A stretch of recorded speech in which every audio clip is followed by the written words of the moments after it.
Bienvenidos al curso. Mi nombre es Ferney Marín y vamos a definir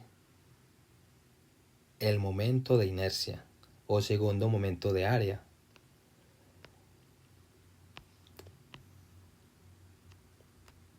Lo primero que quiero que sepas es que la inercia de área no tiene nada que ver con la inercia que escuchamos en física de movimiento. Esa que nos dicen que un carro en movimiento sigue un movimiento si no hay fricción. Aquí estamos hablando de otra inercia, una que se relaciona con las figuras y las estructuras.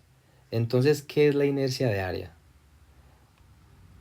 Podemos decirlo de forma simple, que es una medida de qué tan difícil es doblar o deformar una figura cuando le aplicamos fuerzas. Imagínate esto, tienes una regla de plástico. Si intentas doblarla por el lado más delgado, se dobla fácilmente. Pero si intentas doblarla por el lado más grueso, cuesta mucho más. Esa resistencia a doblarse no depende del material, porque es el mismo plástico, sino de la forma en que está colocada la regla. Eso es exactamente lo que la inercia de área nos mide. Qué tan rígida o qué tan flexible es una figura según su forma. Entonces vemos que acá está la regla y la regla la podemos doblar de esta forma, teniendo en cuenta que lo estamos haciendo con la regla totalmente plana, o sea, de forma horizontal.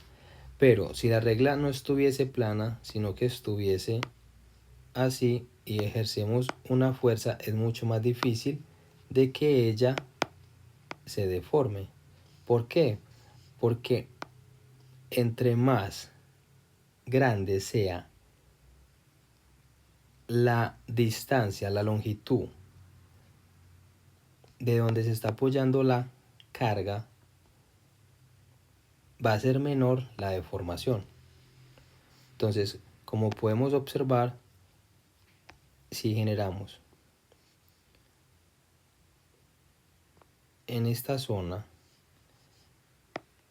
si la regla estuviese así y generamos una fuerza en esta zona, inmediatamente ella se va a deformar.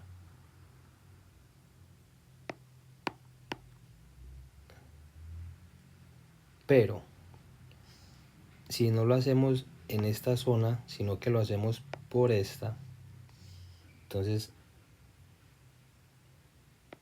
si la tenemos así,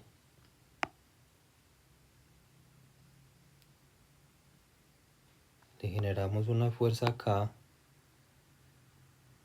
es mucho más difícil de que se deforme. ¿Por qué? Porque de eso se trata la inercia. La inercia, si a un elemento le ejercemos una fuerza, una carga, entre más grande sea la longitud del elemento por la zona que se le está generando la carga o en la dirección que se está generando la carga, va a ser más difícil de deformar el material. O sea que eso es bueno, porque el material o el elemento va a estar mucho más estable, como en este caso. A diferencia de este, si le ejercemos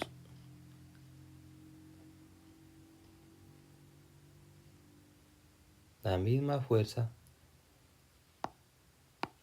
pero como esta altura es más cortica, por eso es que tiende a deformarse. Vamos a ir conociendo eso a través del curso. Otro ejemplo clarísimo. Piensa en un pedazo de cartón. Si lo pones de forma plana sobre sus caras grandes y lo intentas doblar, se dobla sin mucho esfuerzo. Pero si lo colocas de canto, o sea, vertical, vas a ver que ahora cuesta muchísimo más doblarlo. ¿Qué cambió? La forma en que usamos el área. La inercia de área es eso. un número que nos indica qué tan fuerte o qué tan débil es una figura frente a la flexión, dependiendo de cómo está distribuida su superficie. Entonces, efectivamente, muchachos, el mismo ejemplo de ahora, pero ya con otro material, pero con una sección mucho más grande. Si ejercemos acá una fuerza, él se va a deformar. ¿Por qué? Porque esta sección es muy corta para la fuerza que se le aplica. Pero si lo hacemos ya al contrario, el cartón está totalmente vertical y ejercemos una fuerza o una carga, vemos que esta zona, esta sección es mucho más amplia. Entonces el material no se va a deformar tanto o incluso muy poco como si fuese acá, que es demasiado. Entonces, al momento de uno estar en las estructuras, uno analiza muy bien esos comportamientos de las secciones de cada figura. La inercia de área está directamente relacionada con la distancia del área al eje de giro. Entre más lejos esté el área de un eje, mayor es la inercia. Ahora, fíjate en algo interesante. La inercia de área siempre se calcula con respecto a un eje. Puede ser con respecto al eje horizontal, al eje vertical o incluso a un eje inclinado. Y según el eje que elijas, la inercia cambia. Entonces, tenemos acá un rectángulo. Este rectángulo tiene una inercia respecto al eje X pequeña. ¿Por qué? Porque esta zona, esta longitud, es muy corta a comparación de esta. Y como estamos evaluándolo respecto al eje X, como dice la teoría, acá nos dice que entre más lejos esté el área de un eje, mayor es la inercia. Y acá podemos observar que el área como tal está muy cerca a este eje. Por eso en este caso la inercia, si lo vemos desde el eje de la X, es menor. Pero si lo vemos desde el eje de la Y, vemos, si se aplica algo acá, que todo este espacio, toda esta longitud, va a cumplir con una mayor inercia. Más adelante me van a comprender más que vamos a mirar el tema de las fórmulas de cada una.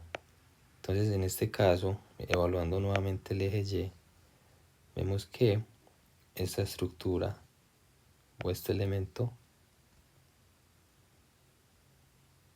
va a trabajar una deformación menor. ¿Por qué? Porque esta zona es la que tiene más área.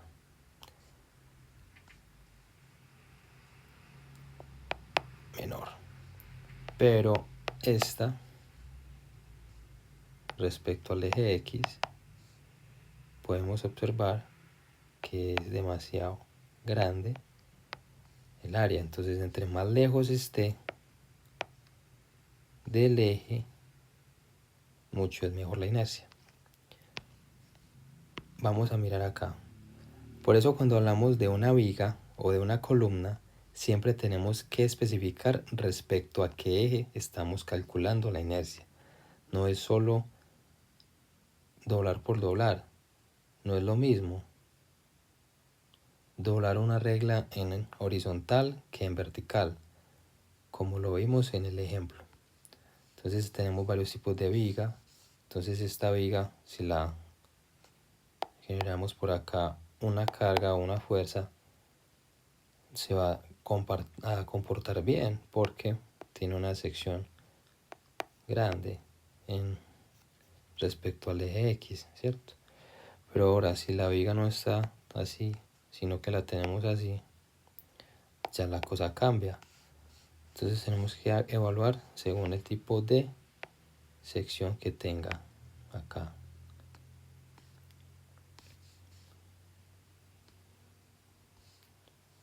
Varios tipos de viga para que analicemos. Bueno, vamos a entrar con unos tips. Importante que siempre debemos de tener presente: si en un área está más concentrada cerca del eje, su inercia será baja. Si el área está más distribuida lejos del eje, su inercia será alta, como les expliqué antes. Eso es fundamental en ingeniería. Cuando diseñamos estructuras buscamos siempre formas que aprovechen este principio.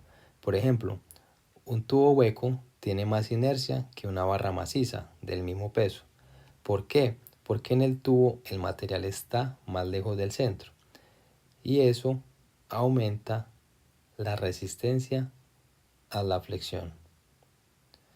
Entonces vamos a ver este ejemplo, porque no siempre van a ser estructuras o elementos que están totalmente llenos o macizos, sino que pueden haber unos circulares con huecos, o rectangulares con huecos, cuadrados con huecos, triangulares con huecos.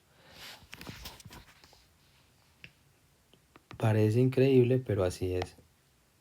Si tenemos una estructura totalmente vacía por dentro, pero tenemos acá el material, lo vamos a ver acá. Un ejemplo muy claro con la lata de gaseosa. Piensa en una lata de gaseosa vacía. Si la pones de pie y presionas con la mano arriba, vas a ver que aguanta bastante, pero antes de deformarse,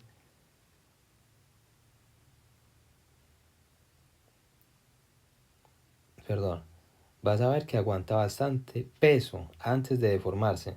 Eso es porque la pared de la lata, aunque delgada, está distribuida a lo lejos del centro, dándole una gran inercia. Por eso, si le haces un pequeño golpe o la aplastas de lado, se dobla fácilmente, porque en esa dirección su inercia es mucho menor. Vemos la lata, esta lata tiene toda esta zona con material. Entonces, si ejercemos una fuerza acá, en esta zona, todo este espacio es de material y es un círculo como tal, y su centroide va a estar por dentro, en el interior. Entonces, como todo esto es largo,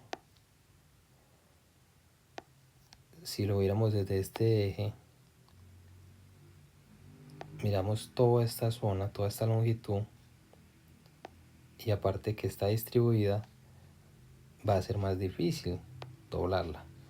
Pero si la doblamos, si estuviese horizontal, si la doblásemos, como esta zona es más reducida, inmediatamente se deforma. Entonces, la importancia también de saber jugar con el diseño. No tiene que ser totalmente maciza un elemento para que sea mucho más resistente. Puede haber elementos huecos mucho más resistentes que los macizos, como en este caso del tubo. Bueno, conclusión. La inercia de área es un número que nos dice qué tan difícil es doblar o deformar una figura, y depende de cómo está distribuida el área con respecto a un eje. No solo importa el tamaño de la figura, sino cómo está distribuida su superficie alrededor de un eje. Nos vamos a ver en los próximos videos. Vamos a aprender a calcular la inercia de área de figuras geométricas básicas como rectángulos, triángulos, círculos Y poco a poco vamos a ir entendiendo todo esto y vamos a ir aumentando la dificultad con figuras compuestas y huecas. Entonces nos vemos en el siguiente video, donde vamos a empezar a calcular la inercia de área de nuestras primeras figuras geométricas básicas.